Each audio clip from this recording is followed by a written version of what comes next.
हिंदुस्तान के संविधान को पढ़ना चाहिए। इलाहाबाद विश्वविद्यालय में इतनी अराजकता हो गई कि विश्वविद्यालय के गार्ड छात्रों को और पूरा छात्रों को घेर कर उनके ऊपर लाठियां बरसा देंगे। मैं आपसे कहना चाहती हूँ कि विश्वविद्यालय के गार्डों की हिम्मत नहीं है। ये विश्वविद्यालय प्रशासन की खुली गुंडागर्दी है, जिसको हम कंडेम करते हैं और मुट्ठी में मुट्ठी बांधकर कंडेम करते हैं। ये बर्दाश्त नहीं होगा।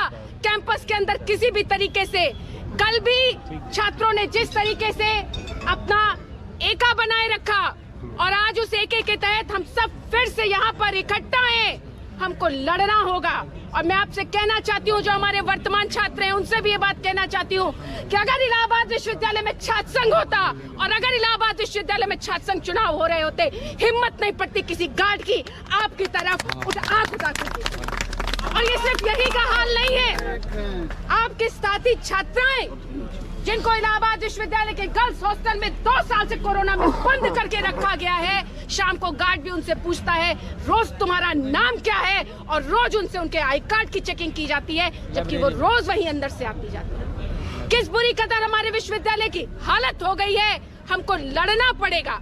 लड़ना इसलिए पड़ेगा क्योंकि विश्वविद्यालय भविष्य है, ये भविष्य देता है। और मैडम को भी याद दिलाना चाहते हैं कि कुलपतियों का कार्यकाल यहाँ पूरा नहीं होता है। इतिहास उठाकर आप देख लीजिए, चाहे आप पुराना इतिहास में जाएंगे या हांगलू, रतनलाल हांगलू बहुत बड़े आतताई हुए थे, 4 साल पूरे हो चुके थे, लोग कहते थे ये कभी वापस नहीं जाएंगे।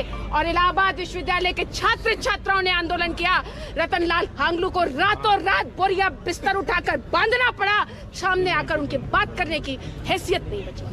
हम मैडम से कहना चाहते हैं, मैडम समझ जाइए, छात्रों के आक्रोश को मत बढ़ाइए। हम छात्र हैं, हम पढ़ने वाले लोग हैं, हम कानून जानते हैं, हम संविधान को मानते हैं, और हम ये भी जानते हैं कि विश्वविद्यालय परिसर पठन और पाठन का स्थान है। हम चाहते हैं यहाँ क्लासेस रेगुलर चले, हम चाहते हैं यहाँ पे फैसिलिटीज हो, जहाँ पे 24 घंटा लाइब्रेरी होनी चाहिए थी, वहाँ पे आप हर परिसर के हर दरवाजे को बंद कर देना चाहती हैं।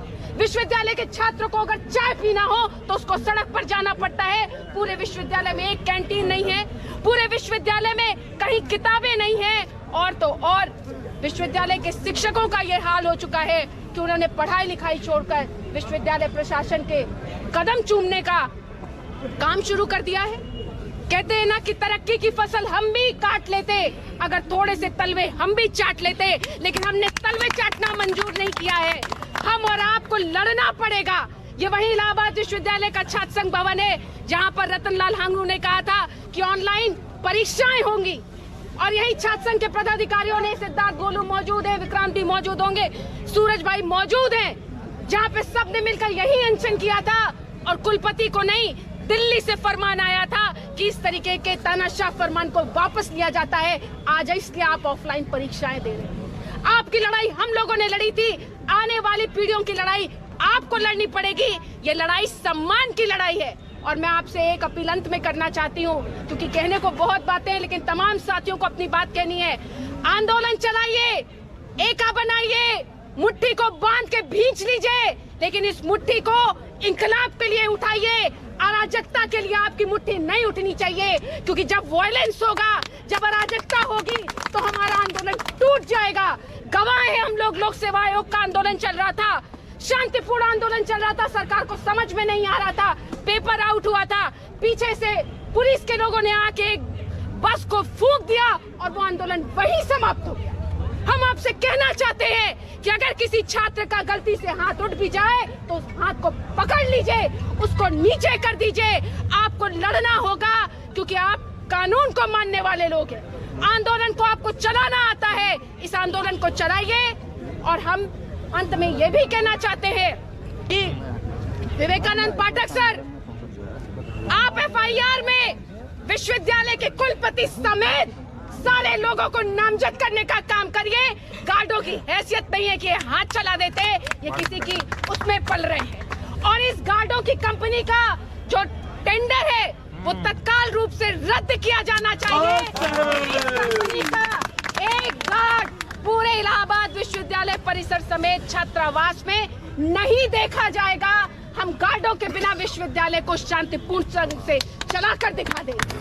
और साथ ही साथ ये भी कहना चाहते हैं, प्रॉक्टर महोदय, बहुत हो गई छात्रों के साथ गाली गलौज, बहुत हो गया छात्रों के ऊपर लाठीचार्ज। अब होगा छात्र संघ बहाल, क्योंकि हम 400% फीस वृद्धि को वापस करवा के रहेंगे। मैडम वाइस चांसलर, डिजिटल युग का जमाना है, जो प्रिंट आउट 1 रुपए में निकल सकता है आई कार्ड का, उसके लिए आप हमसे 400 रुपए क्यों लेना चाहती हैं? इसका जवाब देना होगा। और हम विश्वविद्यालय के साथ साथ जिला प्रशासन के लोगों से भी कहना चाहते हैं कि अगर आप हल निकालना चाहते हैं तो हम यहाँ से संदेश देते हैं कि मैडम वाइस चांसलर को बुलाइए, इस खुले बगीचे में आइए मैडम, हम और आप आमने सामने बैठकर बातचीत करेंगे और आंदोलन का रास्ता निकालेंगे। अगर आप हमसे बातचीत करना चाहते हैं तो आप बातचीत के लिए हम आपको आमंत्रित करते हैं, लेकिन लाठियों को खाना नहीं, हमें लाठियों को तोड़ना आता है। हम लाठियों को तोड़ने वाले लोग हैं, लेकिन बिना वायलेंस के, बिना अराजकता के हमें अपनी इस लड़ाई को आगे बढ़ाना होगा। और यहाँ से जो भी तय होगा, तय सिर्फ इतना ही है कि छात्र संघ बहाल हो, 400% फीस वृद्धि वापस ली जाए, जितने छात्रों का निलंबन हुआ उन छात्रों के निलंबन को वापस लिया जाए, और साथ ही साथ जितने फर्जी मुकदमे छात्रों के ऊपर दर्ज किए गए हैं, अभी एक डेटा मैं निकलवा रही हूँ, इलाहाबाद विश्वविद्यालय के माध्यम से पिछले 7 सालों में पूरे उत्तर प्रदेश में सबसे ज्यादा मुकदमे कर्नलगंज थाने में दर्ज हुए हैं। इन मुकदमों को खत्म कराने का भी आंदोलन हमें साथ ही साथ करना होगा। इनकलाब जिंदाबाद। धन्यवाद।